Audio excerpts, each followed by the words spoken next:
Hi, I'm Dr. Montagna. We're continuing our talk on Lyme disease. This one's going to be about more the history of Lyme disease. Back in 1975 in Lyme, Connecticut, strange new arthritis started to develop in young people. It's a little ways across the ocean from Plum Island, which some people believe is where Lyme disease was fabricated by biological research that went bad over in Plum Island. We don't really know, and I don't know anybody will ever really know the bottom of that. The interesting thing is, within a few months of the discovery of this strange new arthritis in young people, the CDC just prescribed a 2-week antibiotic course for the treatment of the disease. It wasn't until 2 years after the discovery that they found out what carried the disease. And a full 7 years later, they found out what the cause was. They never changed the treatment protocol. It stayed the same, which really seems kind of backwards and a little bit odd.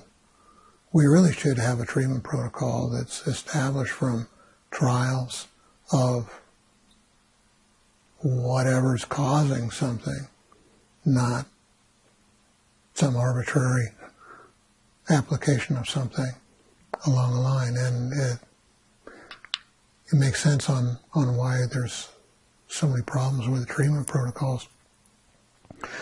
There's a physician, Dr. Novena Zubik from Harvard, was speaking at St. Martha's Vineyard Hospital quite a while ago, and she opened up with some very interesting facts on Lyme disease.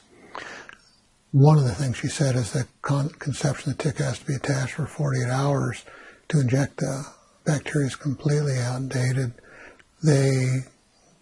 They've seen studies where a 15-minute attachment is giving Lyme disease, which is scary.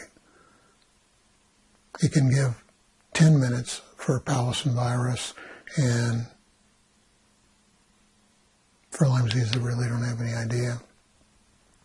When we look at Lyme disease, several years ago, like 4 or 5 years ago now, they had isolated 300 different strains up in the Rocky Mountain labs in Colorado. Most of the testing for Lyme disease is done with only one strain. It's a B31 strain, and it's never touched a human. Only about 30% of the infections of Lyme disease give any kind of rash, so that's really not a good measuring rod for things. About 50% of the tests are, well, actually it's more than that. It depends as far as the accuracy of the tests. Those are not very accurate at all. We'll get into that a bit later. The way less accurate in children they are in adults, but Erlichia is the name of the bacteria that caused Lyme disease. It's a close cousin to syphilis.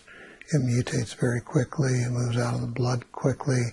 It's literally twice as fast as our fastest swimming white blood cells.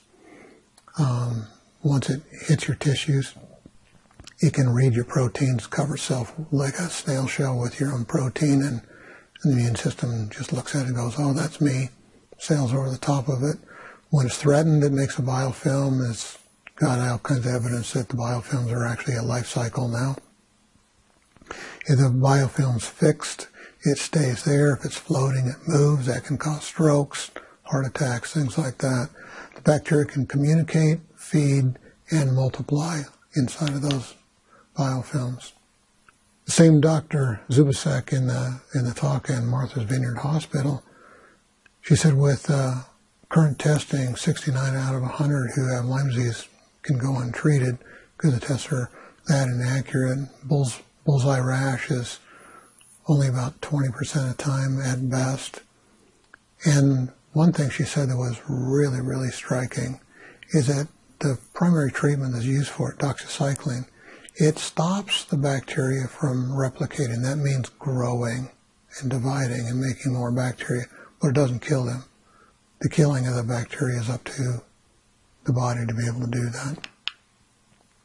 Babesia is up in the Midwest. This is the most common co-infection that goes with it.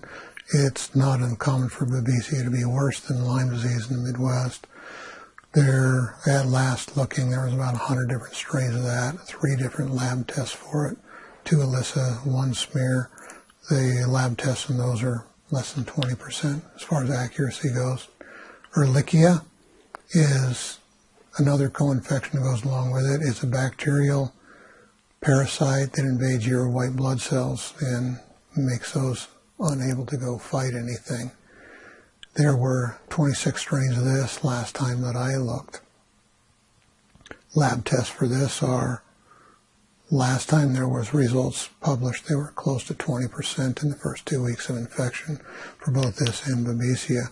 Rickettsia is a bacterial infection that invades epithelial cells. Epithelial cells are what line the inside of your mouth, your gut, your blood vessels, things like that. Oh, it can get bacterial infections inside all of those different linings of your blood vessels.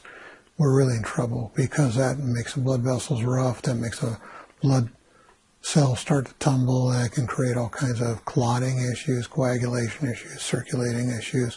If it's in the gut, it messes with digestion, creates a whole bunch of problems with that, and the symptoms can be all over the map with Rickettsia, depending on where the infection is going. Anaplasmosis is typically associated with Rickettsia. It's a granulomatous type of reaction. The inside of cells start to become granulated, and it changes them very much like what TB is.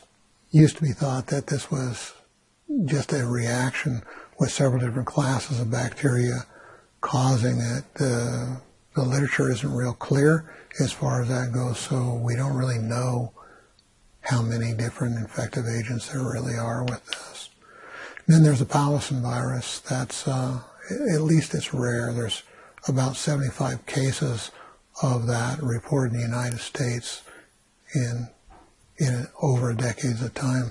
And that's usually up in the Great Lakes region, so, which is, for the Midwest, that is the strongest concentration of Lyme disease, so it goes to fit. Then there's another thing that was in the literature for quite a while, the AlphaGal allergy awareness. This was something that came up by a research team that was trying to do some research on cancer, whether they couldn't get any traction on what they were studying, wasn't sure. Somebody come down with something, they started to do some research on it, and they came up with this AlphaGal allergy literature that's out here. It was first published in the newspaper, not in a research journal. I started looking at what they did. It's kind of interesting, but all the methods that they use are really fairly questionable. They're using meat extracts and using skin prick tests to say that this is a certain class of immune response. There wasn't anything isolated out of the meat extracts. There's still isn't anything extracted out of the meat extracts to tell this one. It's questionable. I'll just put it that way. So if you like this, hit the like down below, subscribe to our channel. We'll be back with more videos.